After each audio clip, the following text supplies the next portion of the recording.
Welcome back, everybody. We're now taking a look at France during the Baroque, and we'll look at the French Baroque in two sections. We'll focus a little bit more on architecture in the second section. So we'll look at painting primarily now. A couple of artists to be aware of course, de la Tour and Lanai, important for us. Probably the single most important in this category would be Nicolas Poussin. We definitely want to know his painting in Arcadia Ego. We talked a little bit before about Peter Paul Rubens being considered the most influential artist of the Baroque to kind of pick up the Venetian tradition of color from Titian. And so Rubens becomes sort of the standard bearer or the hero of artists who favor color over any other element in painting. And Poussin is going to become the hero of those who favor clarity of drawing. So Rubens, color, Poussin, drawing. We'll also look at the work of Claude Lorrain, who's most often referred to just by his first name, Claude, and he's really kind of a remarkable painter who creates landscapes more often with tiny, tiny, tiny amounts of narrative in them just to sort of fill the requirements of the Academy. So Georges de la Tour is an artist I think that you all will respond to. He is sort of the French response, I guess, to Caravaggio's cellar lighting, but more often than not, the lighting in a de la Tour painting comes from within the painting as opposed to a light source from without. So you see here you've got that candle in the center that really does sort of illuminate in a circular pattern kind of from the center out to the figures around outer side. We also see with de la Tour these subjects that pick up on some of the things that we've seen other Baroque do, these narrative storytelling scenes, very often themed around the idea of someone with more experience versus someone with less experience, and the concept of perhaps being cheated a bit as well. De la Tour's painting here, Cheater with the Ace of Diamonds, if you look really closely, you can see, of course, that the cheater far left is pulling aces out of his belt to add to his hand, and we clearly see that the naive young man opposite him at the far right is totally unaware of it. But look at the eyes of the two women. The woman who's the servant serving the wine, side eye, don't you think? She is trying without words to signal to the woman who is playing in the game that the cheater is cheating, and you can see that the woman playing cards is picking up on that message. It's a really awesome painting of a with absolutely no words. We all know exactly what's going on in that story. It's pretty funny. De la Tour very often uses these, as I said, light sources in the painting, sometimes candles or other devices, and it gives his paintings a very, I think, modern feeling because the candlelight is so extreme close to the light source that it simplifies the forms. Look at the way he's rendered her fingers. They look very cylindrical and kind of simplified. So a lot of very contemporary 20th and 21st century painters really like de la Tour because of that kind of smoothness. Look at the smooth brow of the head of the child here, or even the way these faces are rendered is very, very smooth as she shelters the candle behind her hand. There would be the flame to light effect. The de la Tour piece to know for the test is Adoration of the Shepherds, and it has all of those features that we were just looking at, but a more fully rounded three-dimensional composition. You definitely can get a sense of kind of a Caravaggesque treatment in the figure holding the candle. This obviously would be Joseph. This is Mary, the Christ child there in the middle. Joseph's the subject of this painting as well. You can see the old man working with the Christ child. Of course, Joseph was a carpenter, so you see that portrayed in this as well. And Christ is holding the light source. It's also beautiful the way it shows the candlelight through the skin and flesh of his hand. You can kind of get a sense of reality from that image. Really beautiful. My personal favorite, I think, really curing Sebastian, just because of that incredible round clarity around her skull. It almost makes the figures look they are abstract geometric forms in some ways. You can really learn a lot about composition, I think, from looking at the work of Georges de la Tour. Louis Le Nain, on the other hand, a French painter who specialized in genre scenes. We don't see that a ton in French painting, so it's interesting to see that it comes about in the work family of artists. There's actually 3 brothers in the Le Nain family. Quite frequently, they would just sign the last name, sort of as if all of them were the author piece. Interestingly, although they favor genre scenes, they are all founding members of the French Academy. So they were definitely making decisions about what direction art would take in France. And you can see that the lessons of Caravaggio's cellar lighting are pretty strongly understood here in France as well. There's even a reference, I think, to Velázquez in some of the humble food scenes that the Le Nain family tend to favor. Definitely get a connect, I think, to some of the art we've seen from a couple other cultures. There's definitely French interest in still life painting, very similar to what we saw in the Dutch Baroque. In this basket of glasses, some of them broken, is pretty remarkable. And of course, a vanitas still life subject that's happening here. It's not just happening in Holland, but very clearly influenced by the Dutch work that we saw earlier. Definitely the Parisian style is toward a little more sensuality, a little bit more of the Carracci mythological style that we saw at the start of our discussion of the Baroque. And you see that here in the work of Simon Vouet. It's almost as if you took some Caravaggio figures and put them together with Carracci style color and lighting. Kind of interesting. Nicolas is the next big name for it. And Poussin is an artist who definitely came from a humble beginning. He was born in a farming family, and so he was not kind of to be an artist based on who his parents were. But he becomes really well known and really successful, and best known probably for his use of what we call allegorical gestures, the kind of movements and poses of the body that very clearly communicate narrative storytelling elements. He's playing on a theme that we've seen from lots of other artists, including Carracci, quite clearly. The Bacchanal scene is another Bacchus Ariadne sequence.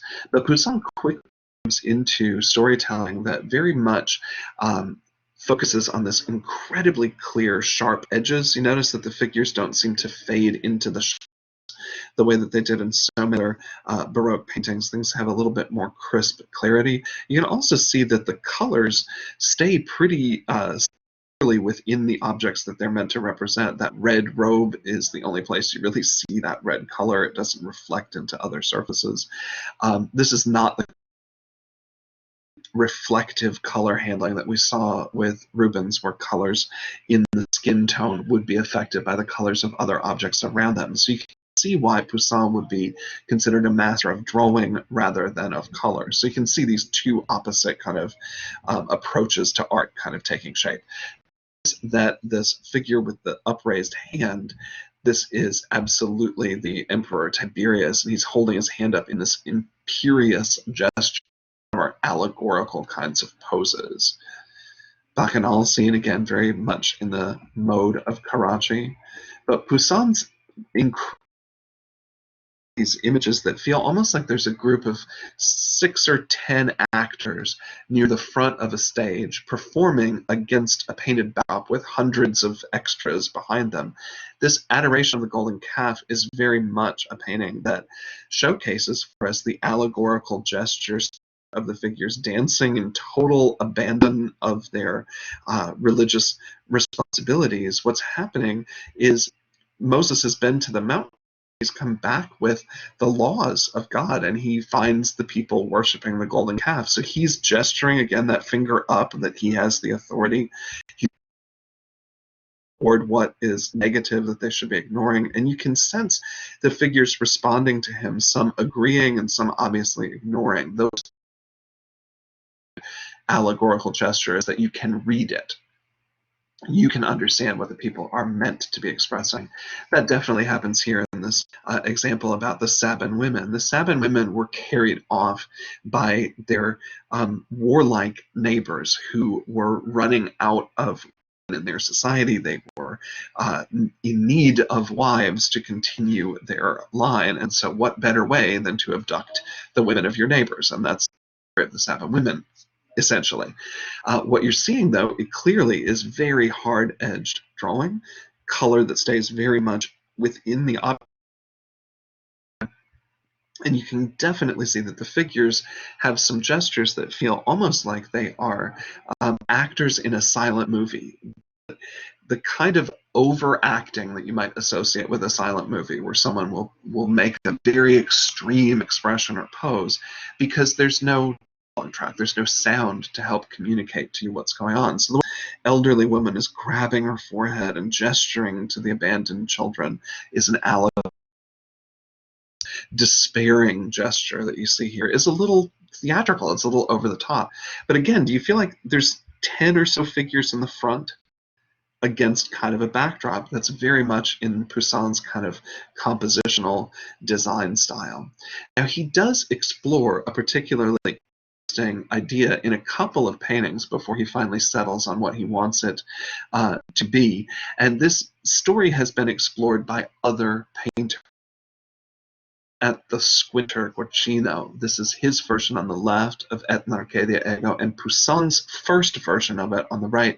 The idea of Arcadia is pretty interesting, and it will come up for us several times, so make sure you key in on this one. Arcadia is a state of perfect harmony between human beings and nature. We have culture, we have language, we have clothing, we have even religious belief, but we haven't abused the planet to the point that we're living out of harmony. We're still relying on the land, living close to the land. We are farming and shepherding, but not building, not polluting. But in Arcadia, this perfect dwelling place, perfect harmony with nature, there is a mythological legend about the shepherds of Arcadia stumbling upon the idea of a tomb. They don't know what it is. It's an above-ground grave tomb, and some of them are marked with skulls just to help us understand what we're seeing. But you notice that the shepherds don't seem to understand sure how to react. They're even trying to read it in Poussin's first version. So the idea here is that the figures sort of stand as lessons for us about how to live our lives. When you see Poussin's final version, this is the one to know for the test, you can really 4 different allegorical gestures. The first, this gesture of leaning on the tomb, is a really casual, like unaware, like even the way he's got it, almost like he's leaning on a bar in, a very casual way. The older figure, you can always tell men are a little older if they have beards, types of paintings, seems to be trying to figure it out. He's trying to read what it says on the tomb. But this figure, who looks really upset, is pointing out, clearly questioning the figure who is giving him a very allegorical pat on the back to reassure him. He's realized that the idea of death, that things won't always be youthful and perfect and harmonious, that change will happen, it will be wrenching. Life on Earth, anyway, isn't eternal and unchanging, and he's upset about it. You can kind of see a dawning of knowledge, not very aware to questioning to concerned to resigned, but reassuring. And so in Arcadia Ego is going to be a painting of resonance for us going forward. If you think of the work of Rubens, maybe his allegory of the outbreak of versus this painting, one is more painterly, one has more color, one is more hard-edged and more about drawing, and even the morality, they're both a moral lesson, but one is doing it with kind of a softer drama, this one is doing it with a little bit harsher kind of face up to reality kind of attitude. And we follow these artists kind of taking on some of those emotional aspects in the work as well. And in Arcadia means I am also in Arcadia, and that me represents the idea of death. So this is Landscape with Polyphemus. Polyphemus is Cyclops giant. You see him in the background. So Poussin is definitely mining this type of work that we see based a lot on and he starts to do some things that we'll see other French painters doing, giving us very elaborate landscapes with a tiny bit of a classical story. This the funeral of Fosseon. Faucion is essentially a hero who has been wrongly accused by the citizens. They've sentenced him to death, and because he's a sinner against the city, they won't allow him to be buried within the walls. And so his grieving widow has to go collect ashes. So we see the sort of funeral procession and then the collection of the ashes in this piece. But really, it's an excuse to do a gorgeous landscape. It happens to have a little bit of classical storytelling within it to make it fit the category of history painting.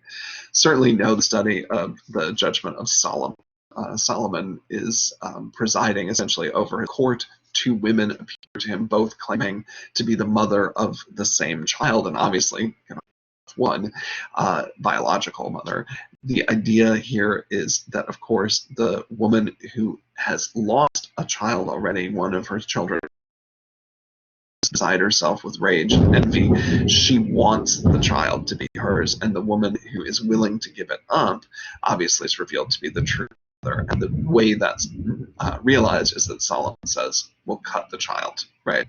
We will cut the child in half, you each have half. And one woman is about the true mother, of course, is saying no. It's also interesting to see this composition against this painting by Raphael. Aren't they very similar?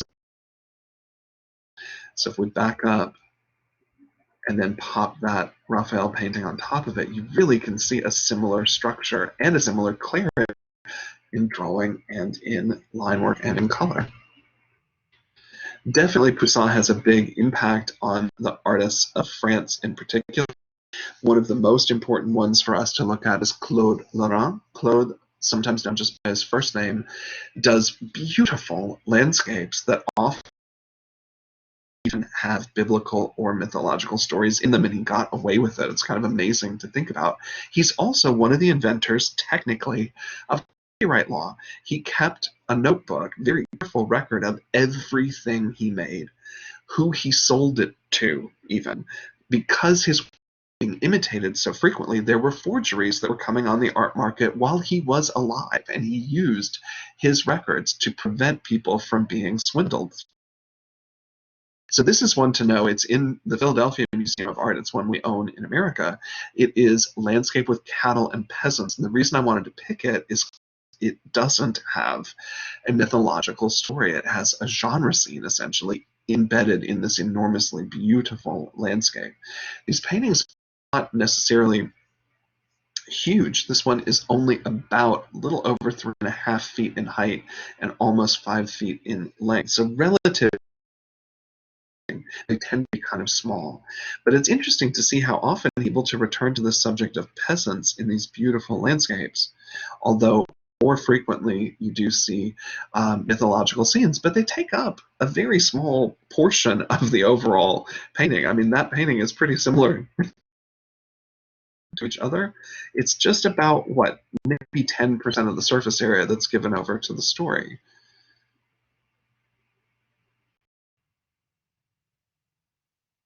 Get a sense of what Claude Lorrain is all about. The last topic for us to be thinking about for French painting is really the idea of portraiture. Of course, that was one way that artists could make money, and Rigaud is one of the most successful of the portrait painters. You see a portrait of Louis XIV, and then a portrait by L'Ariel of the artist Charles Lebrun. And Lebrun will become very important for us in our very next lecture when we take a look at the architecture and the artwork of Versailles. And of course, Versailles is the palace owned by Louis XIV. But I just wanted to take a moment to take a look at Louis. He has a lot of the attributes that we've seen in some of the other cultures. From the Renaissance into the Baroque, the fashion of men wearing very tight, close-fitting tights or close-fitting pants is very common. Weirdly, we tend to think in terms of our cultural beauty standards, as strange as they are, that it's women's legs that our culture considers to be sexy, men's legs not so much. And weirdly for the Baroque, even the Renaissance, excuse me, that is completely flipped. Women's legs were most often covered, and men's legs were considered to be sexy. So men wore very tight-fitting pants or tights to show off their calf muscles. And believe it or not, that's why they wore higher heeled shoes. And that's what you see right here. So no, this is not actually drag, although he's wearing a wig and kind of a flowing garment, almost like a dress, and tights and high heels. It was the ultimate high fashion period, and specific to French culture, although across Europe. He was considered to be one of the most powerful and desirable men of his era. And in fact, that broad shoulder, we've seen that before, those elaborate sleeves, all of that is about making the male body appear very strong and powerful in the torso, and then drawing our attention to the legs. It's kind of crazy. For our culture, it doesn't seem to fit the rules of what our a sexy image, but in a funny way, that is exactly what you're seeing here. Now, a lot of times I'll show this to students, I'll say, oh, I would never dress like that. Well, we all tend to follow, to some degree or other, the fashions of the time period that we live in, right? So to an extent, it may seem silly to us that people would dress this way, but the king is so powerful. Look at how much his own court painter, Charles Lebrun, is imitating the king's appearance. He's got pretty puffed up a big wig as well, and even in his slippers you can see a bit of a heel happening. So Lebrun will be really important for us. He becomes the president of the Academy, and he will be the art director for the Palace of Versailles. That's where we're headed next.